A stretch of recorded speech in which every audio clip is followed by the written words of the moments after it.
ముఖ్యంగా ఈ కెప్టెన్సీలో చూస్తే కనుక శాంటన్ న్యూజిలాండ్ తరపు నుంచి చూస్తే కనుక కొంచెం వీక్గా ఉంది కెప్టెన్సీ, ముఖ్యంగా ఎందుకంటే సూపర్ 8లో ఫిలిప్స్తో బౌలింగ్ వేయించినప్పుడు ఆ మ్యాచ్ అట్లా అవడానికి సంబంధించి సో శాంటన్ని అదొకటి తీసుకుంటున్నారు. మిడిల్ ఆర్డర్లో చాప్మెన్ కానీ మిచెల్ కానీ పెర్ఫార్మెన్స్ సరిగ్గా చేయట్లేదు కాబట్టి, డెత్ ఓవర్స్లో రన్స్ ఎక్కువ ఇస్తున్నారు కాబట్టి ఇదంతా మనకి ఇండియాకి అడ్వాంటేజ్ ఉంటుందని ఒక చర్చ నడుస్తుంది. మీరేమంటారు? మిచెల్ అనేది ఒకవేళ ఫామ్ లోకి వస్తే మాత్రం మిచెల్ తో కొంచెం ప్రాబ్లం ఉంది. ఎందుకంటే మిచెల్ చాలా స్ట్రాంగ్, పర్ఫెక్ట్, చాలా డేంజరస్ బ్యాట్స్మెన్ కూడా మిచెల్. సో మిచెల్ కూడా ఫామ్ లో లేపడం చాలా హ్యాపీగా ఉంది. ఎందుకంటే శాంటన్ అనేది మీకు కెప్టెన్సీ ప్రాబ్లం అయితే లేదండి. కెప్టెన్సీ ప్రాబ్లం ఉండి ఇప్పుడు ఫైనల్స్ వరకు అయితే వచ్చే ప్రసక్తి అయితే లేదు కదా. కాబట్టి శాంటన్ అనేది కెప్టెన్సీ చాలా బాగుంది. సో మీరు అన్నట్టుగా కాకపోతే మాత్రం అక్కడ ఎలన్ అండ్ సీపోర్ట్ అనేది స్టార్ట్ అనేది చాలా పర్ఫెక్ట్ ఇస్తున్నారు. అదే కానీ మనం పవర్ ప్లేలో ఏ వికెట్ అయినా మనం తీసేస్తే ఇద్దరు ఎవరో ఒకరు వీక్ అయితే అవుతారండి. ఎందుకంటే మళ్ళీ ఒక కొత్త బ్యాట్స్మెన్ వచ్చిన తర్వాత సెటిల్ అవుతారు. కాకపోతే ఇద్దరు కూడా మన సౌత్ ఆఫ్రికా మ్యాచ్ ఏంటంటే ఇద్దరు కూడా పెర్ఫార్మ్ చేయడం, అతను 50 కొట్టడం, అతను 100 కొట్టడం వల్ల సో ఫస్ట్ వికెట్ పార్ట్నర్షిప్ చాలా బాగుంది. కాబట్టి సో ఆ యొక్క సిచ్యువేషన్ ని వాళ్ళు మళ్ళీ తీసుకోగలిసారు. అదే కానీ పవర్ ప్లేలో కానీ ఒకటి 2 వికెట్లు కానీ పడగలిగితే మాత్రం మనకి చాలా హ్యాపీగా మనం స్కోర్ అనేది వాళ్ళు యాక్చువల్లీ రెస్ట్రిక్ట్ చేయొచ్చు. 150, 160 లోపు కానీ మిచెల్ అనేది ఫామ్ లో రాకుండా ఉంటే, ఎందుకంటే రచిన్ కూడా చాలా మంచి బ్యాట్, మీకు తెలుసు కదా, లెఫ్ట్ హ్యాండ్ చాలా పర్ఫెక్ట్ బ్యాట్, బాగా రచిన్ కూడా ఫామ్ లోకి రావాల్సిన పొజిషన్ లో ఉంది. సో మనకైతే అడ్వాంటేజ్ అయితే కంపల్సరీ ఇండియాకి అయితే ఉన్నది. ఎందుకంటే వాళ్ళు వచ్చి ఎలన్ మీద సీపోర్ట్ మీద బేస్ అయిపోయి ఉండవలసిన పరిస్థితి అయితే వాళ్ళకు ఉన్నది. సో అందు గురించి పొజిషన్ ఫిలిప్స్ కూడా ఉన్నారు. ఫిలిప్స్ కూడా పొజిషన్ అండ్ సిచ్యువేషన్ ఎలా ఉంటుందో చెక్ చేసుకోవాలండి మనం.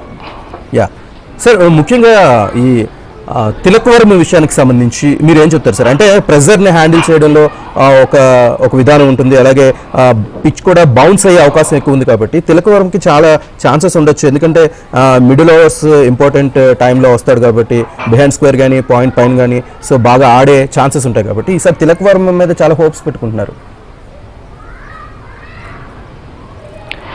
తిలక్ వర్మ ఇప్పుడు కూడా మనకు 100% చాలా బాగా ఆడతారండి. ఫర్ ఎగ్జాంపుల్ మనం తీసుకుందాము Asia cup finals perfect Pakistan మీద ఎలాంటి మ్యాచ్ ఆడాడు, అలాగే తిలక్ వర్మ చాలా సిచ్యువేషన్ అతని పొజిషన్ రాబోసరికి అతని ప్లే అనేది ఏంటనేది అతనికి పర్ఫెక్ట్ తెలుసు కాబట్టి అతను 100% పర్ఫెక్ట్ ప్లే ఆడుతున్నాడండి. ఎందుకంటే లాస్ట్ టైం నేను ప్రీవియస్ గా కూడా చూసారు, లాస్ట్ ఒక 3 ఓవర్స్ లాస్ట్ మినిట్ లో వచ్చి 2-3 సిక్సెస్ కొట్టడం కానీ సిచ్యువేషన్ బట్టి పొజిషన్ కానీ మనం తీసుకుని రావడం జరుగుతుంది. సో అతను తిలక్ వర్మ అయితే ఇప్పుడు 100% ఎప్పుడు లేడండి. ఎందుకంటే 100% బాగా డీల్ చేయగలరు, బాగా హ్యాండిల్ చేయగలడు, 100% ట్యాకిల్ చేయగలడు. సో అతని సిచ్యువేషన్ బట్టి మాత్రం తిలక్ వర్మ పర్ఫెక్ట్ ఫామ్ లో ఉన్నారు.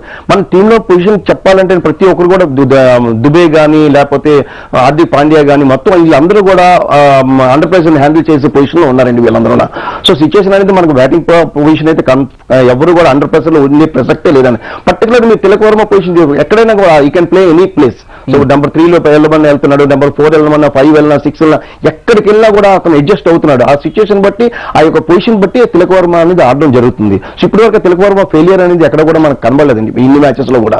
సో పర్టికులర్ గా అతను ఇంజురీ అయిన తర్వాత మళ్ళీ కంబ్యాక్ అయిపోయిన తర్వాత కూడా అంత పర్ఫెక్ట్ గా అతను మాత్రం 100% మాత్రం చాలా ఫామ్ లో ఉన్నాడండి. సో పర్ఫెక్ట్ తిలక్ వర్మ కోసం మనం ఆలోచించవలసిన అవసరం కూడా లేదండి. సో టీం పరంగా చూడాలంటే మనకు 1 to 11 లోని పొజిషన్ బట్టి మాత్రం ఎవరి కోసం సిచ్యువేషన్ పొజిషన్ బట్టి లాస్ట్ మినిట్ లో సంజు శాంసన్ లాస్ట్ మినిట్ లో మనకి లాస్ట్ 2 మ్యాచెస్ నుంచి ఫామ్ లో రావడం వల్ల అదొక మనకు లక్ అనేది చెప్పాలి. 100% అందరూ కూడా ఫుల్ ఫామ్ లో ఉన్నారని. సో ఇందులోని T20 మ్యాచ్ అనేది ఎవరనేది ఏ డే అనేది ఎలా ఉంటుందని చెప్పలేము. బట్ అది దాని ప్రకారంగా మనం ఏదైనా జరిగితే ఏది చెప్పలేము తప్ప మీరు సెంటిమెంటల్ గా మాత్రం ఎప్పుడు కూడా తీసుకోవచ్చు. హోస్ట్ ఎప్పుడు కూడా వరల్డ్ కప్ విన్నర్ అవ్వదు, అది రాంగ్ అనేది. ఎందుకంటే జరిగింది ఇప్పుడు వరకు, బట్ అది మాత్రం మనం 100% బ్రేక్ చేస్తున్నాం. ఇవాళ అయితే 100% మనం మ్యాచ్ గెలుస్తాం. అహ్మదాబాద్ లో కూడా మనకి కొంచెం సిచ్యువేషన్ మనకి అక్కడ ఫేవర్ జరగదు.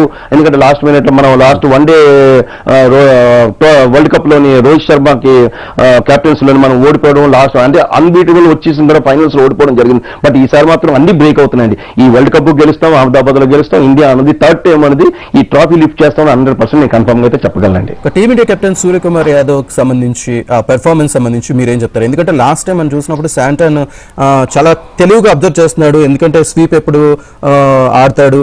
సో ఇట్లా ఇవన్నీ అబ్జర్వ్ చేసి తీస్తున్నాడు, శాంటన్ వికెట్ తీసుకునే పరిస్థితి కనిపిస్తుంది. సో ఎట్లా ఉండాలి?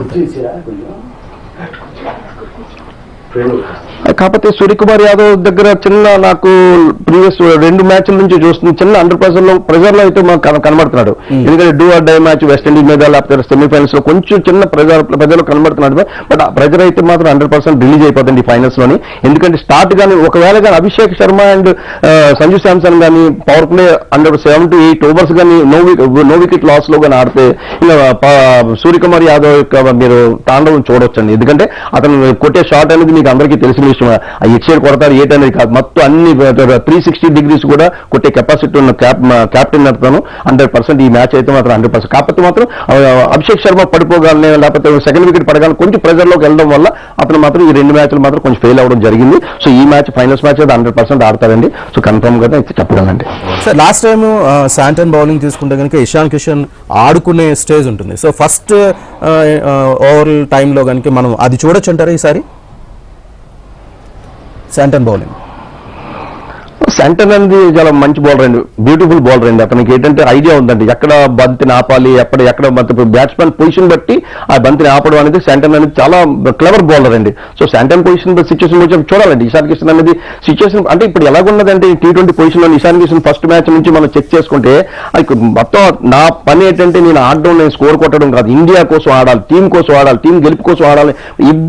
ప్రతి బ్యాట్స్మెన్ కూడా అదే సిచ్యువేషన్ వాళ్ళు ఆడుతున్నారు. ఇప్పుడు అదే మీరు అభిషేక్ శర్మని ఇప్పుడు వాళ్ళని బ్యాట్ చేయాలి అంటే ఏముందండి 40 బంతులు ఆడిసి ఒక 50 రన్లు కొట్టడం పెద్ద కష్టమైన పని కాదు T20లో. బట్ అది ఆలోచించట్లేదు. ఏ ప్లేయర్ కూడా అందరూ పాజిటివ్ అవుతారు. డ్రెస్సింగ్ రూమ్ అట్మాస్ఫియర్ ఎలా ఉందంటే మనం మ్యాచ్ గెలాలి, ఏ పొజిషన్ లో ఆడాలి కాదు సిచ్యువేషన్. నా బ్యాటింగ్ నేను ఆడాలి, ఇందులో సిచ్యువేషన్ ఎక్కడ నేను సంజు శాంసన్ కూడా నేను ఆడాలి, లేకపోతే 100 కొట్టుకోవచ్చు సంజు శాంసన్ అవసరం అయితే. బట్ 100 కోసం ఆలోచించాడు, టీం కోసం ఆలోచిస్తాడు. లాస్ట్ టైం మన ఇంటర్వ్యూలో కూడా చెప్పాడు నాకు 100 ఇంపార్టెంట్ కాదు, నా టీం గెలవడం ఇంపార్టెంట్, నా టీం కోసం ఆడడం ఇంపార్టెంట్.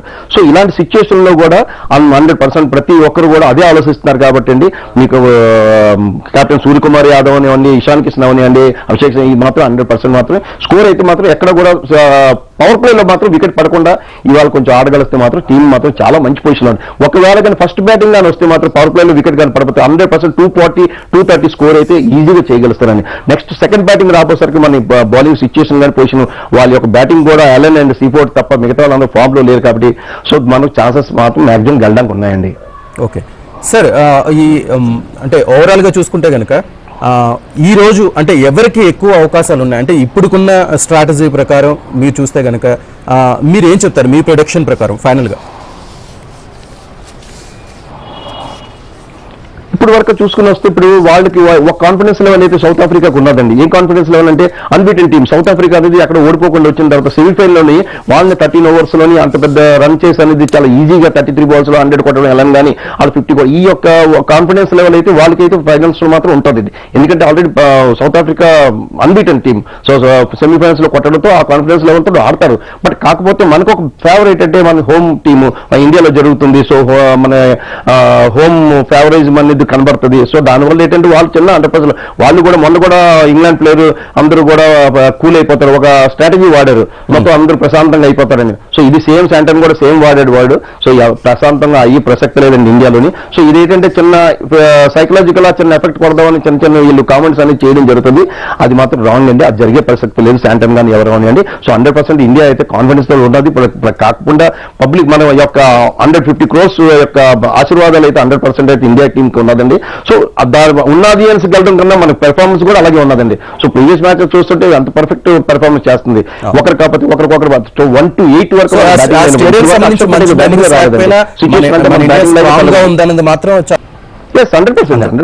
100% విశ్వాసం ఉంది. సో ఆ కాన్ఫిడెన్స్ తోటి డ్రెస్సింగ్ రూమ్ అట్మాస్ఫియర్ చాలా ఇంపార్టెంట్ అండి.